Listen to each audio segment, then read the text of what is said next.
அன்பு உறவுகளுக்கு இனிய வணக்கங்கள். இன்றைய பதிவில் ரிஷபராசி அன்பர்களுக்கு மிக முக்கியமான நிறைய தகவல்கள் கொடுத்துருக்கோம். அவசியம் பார்க்க வேண்டிய பதிவு இது.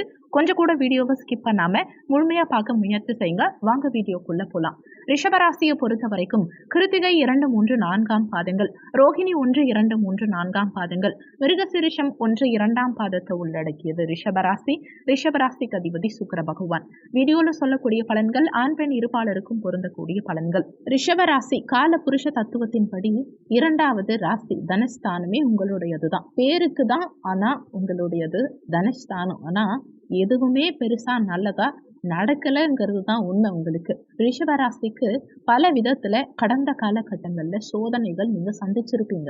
சோதனையை சந்திக்கிறது கூட பரவாயில்ல, மனசுல ஒரு நம்பிக்கையை வளர்த்து ஒரு பரிகாரம் பண்ணி லைஃபை அடுத்த கட்டத்துக்கு கொண்டு போகலாம் அப்படின்னு நினைக்கும் போது ஏதாவது ஒரு பிரச்சனை வரும். இல்ல நமக்கு கோச்சாரம் நல்லா இருக்கு, தசாபுத்தி நல்லா இருக்கு அப்படின்னு நினைக்கும் போதும் பிரச்சனை வரும். ஏன் இப்படி நடக்குது, என்ன காரணம் அப்படின்னு மனசுல தோன்றலாம். பொதுவா கர்மாங்கிறது 3 வகை. நம்ம பெத்தவங்களை மதிக்காம இருக்கிறது, அதே மாதிரி கல்யாணம் பண்ண கணவனையோ மனைவியையோ தூக்கி எறிந்து பேசுறது, குலதெய்வத்தை வணங்காம இருக்கிறது, இது 3மே கர்மா தான். இது நிகழ்கால கர்மா. அதே மாதிரி பாஸ்ட் நம்ம பேரண்ட்ஸ் செஞ்ச தவறுகளா இருக்கலாம், அவங்களுடைய முன்னோர்கள் செஞ்ச கர்மாக்களா இருக்கட்டும், நம்ம முன்ஜென்மா கர்மா, இது எல்லாமே சேர்ந்து நமக்கு கொஞ்சம் தொந்தரவுகள் ஏற்படுத்தும்.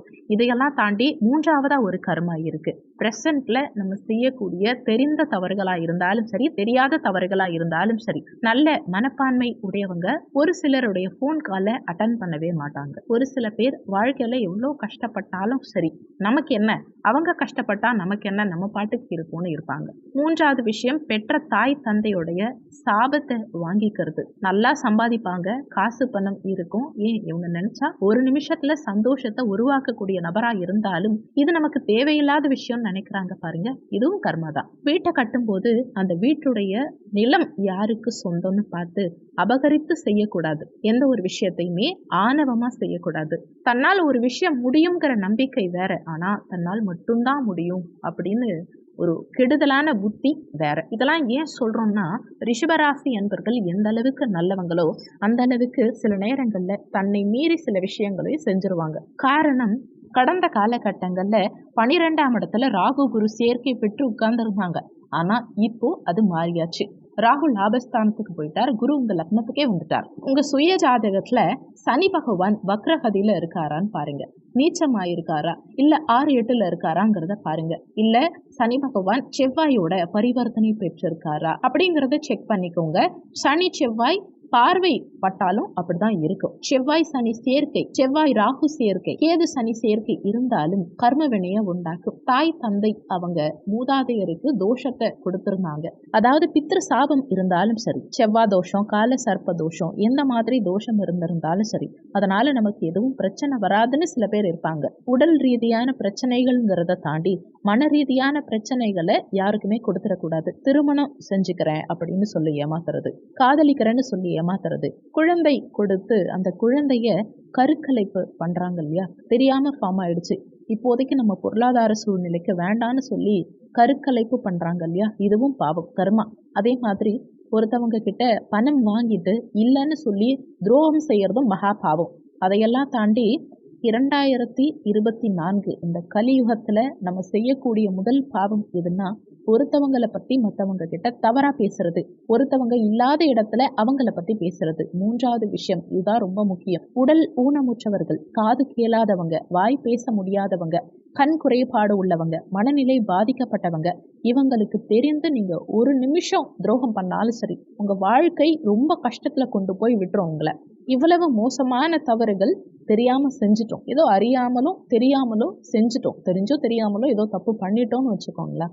அதிலிருந்து எப்படி விடுபடுறது, அதே மாதிரி நம்ம கர்ம வினைகளிலிருந்து எப்படி வெளியில வரது, சுய ஜாதகத்துல தசாபுத்தி பிரச்சனைகளிலிருந்து எப்படி வெளியில வருது, நம்ம கோச்சார அமைப்பிலிருந்து எப்படி விடுபடுறது அப்படிங்கிற ஒரு தெளிவான சிந்தனை இந்த வீடியோ மூலமா உங்களுக்கு கிடைக்கும். ஒவ்வொரு ரிஷபராசி அன்பர்களுக்கும் அதிகமா சொல்றது, திருப்பதி ஏழுமலையான சென்று வழிபட்டுட்டு வாங்க, வாழ்க்கை நல்லா இருக்கும். முடிஞ்ச வரைக்கும் ரிஷபராசி அன்பர்கள் இரவு நேரத்துல திருப்பதி சென்று வந்தா நிறைய நல்லது நடக்கும். ரிஷபராசி அன்பர்களுக்கு கடன் சுமை, படிப்புல பிரச்சனை, உங்க வாழ்க்கையில போராட்டம், கணவன் மனைவி பிரிஞ்சிருக்காது, அதே மாதிரி டிவோர்ஸ் வரைக்கும் போயிட்டு வந்திருப்பாங்க.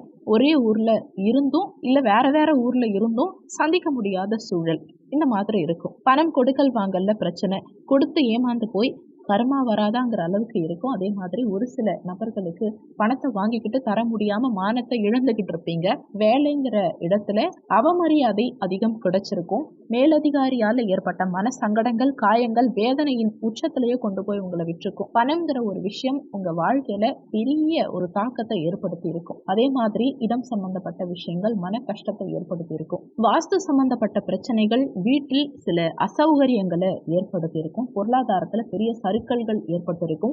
வேலை வாய்ப்புல தாமதம்ங்கிறது போய் வேலை இழக்கக்கூடிய சூழ்நிலை, வேலை மாறக்கூடிய சூழ்நிலை, ஷேர் மார்க்கெட்ல இன்வெஸ்ட்மெண்ட் பண்ணி வீணா போறது, வாழ்க்கையில காதல்னால சில வருஷங்கள் வீணா போறது, உங்க மொபைல்னால உங்க லைஃபே வீணா போறது, தேவையில்லாத சில பழக்க வழக்கங்களால வாழ்க்கையில நீங்க மட்டும் காயப்படாம உங்க குடும்பத்தையே காயப்படுத்துறது, இந்த மாதிரி நிறைய விஷயங்கள் சொல்லலாம். வெளிநாட்டுல போய் சம்பாதிக்கணும்னு சொல்லிட்டு மன நிம்மதி இல்லாம கர்மாவை சேர்த்துக்கக்கூடிய நிறைய ரிஷபராசி அன்பர்களுக்கு ஒரு 3 விஷயம் நல்லா தெரிஞ்சு வச்சுக்கோங்க.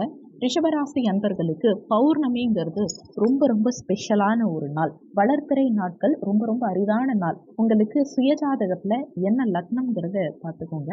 உங்களுக்கு விருச்சகம் அல்லது மேஷம் லக்னமா இருந்தா, விருச்சக லக்னமாவோ அல்லது மேஷ லக்னமாவோ இருந்தா செவ்வாய்க்கிழமை. உங்களுக்கு ரிஷபம் அல்லது துலாம் லக்னமா இருந்தா வெள்ளிக்கிழமை. அதே மாதிரி கன்னி அல்லது மிதுன லக்னம் அல்லது கன்னி லக்னமா இருந்தா புதன்கிழமை.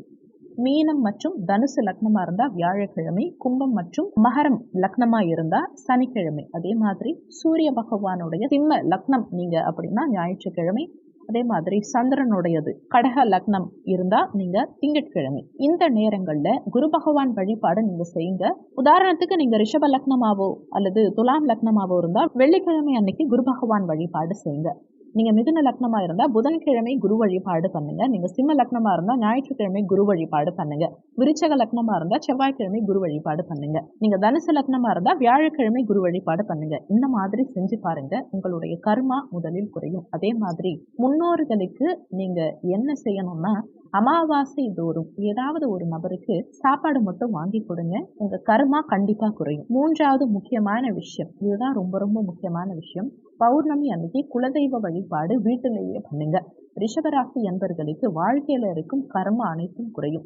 உங்க வாழ்க்கையில சுபிட்சம் உண்டாகும். ஏன்னா ஒரு சைடு கர்மா ஏறிக்கிட்டே இருக்கும், ஒரு சைடு வட்டியும் ஏறிக்கிட்டே இருக்கும். ஒரு சைடு சம்பாதிப்பீங்க, ஒரு சைடு கரைஞ்சு போயிட்டே இருக்கும். நல்ல சந்தோஷமா வீட்டுக்குள்ள வந்தா பிரச்சனை உருவாக்கும். நம்ம யாரோ ஒருத்தவங்க கிட்ட மாட்டிக்கிட்ட மாதிரி இருக்கும். காதல் கூட காமத்துல மூழ்கிடக்கூடாது. ஏன்னா சுக்கிரன் பவரா இருக்கிறதுனால உங்களுக்கு சுக்கிரன் கண்ணில இருந்தா பெண்களால பிரச்சனை ஏற்படும். சுக்கிரன் மீனத்துல இருந்தா ஆண்களால் பிரச்சனை ஏற்படும். சுக்கிரன் ரிஷபத்திலேயோ துலாம் ராசிலேயோ இருந்தா பணத்தால பிரச்சனைகள் ஏற்படும். சுக்கிரன் சனி அல்லது ராகு கேதுவோடு தொடர்பு கொண்டிருந்தா 3ஆம் நபர்களால பிரச்சனை ஏற்படும். பிரச்சனை இல்லாம ரிஷபராசி கிடையாது. பிரச்சனையை குறைக்கிறதுக்காக இந்த வீடியோ ஃபாலோ பண்ணுங்க.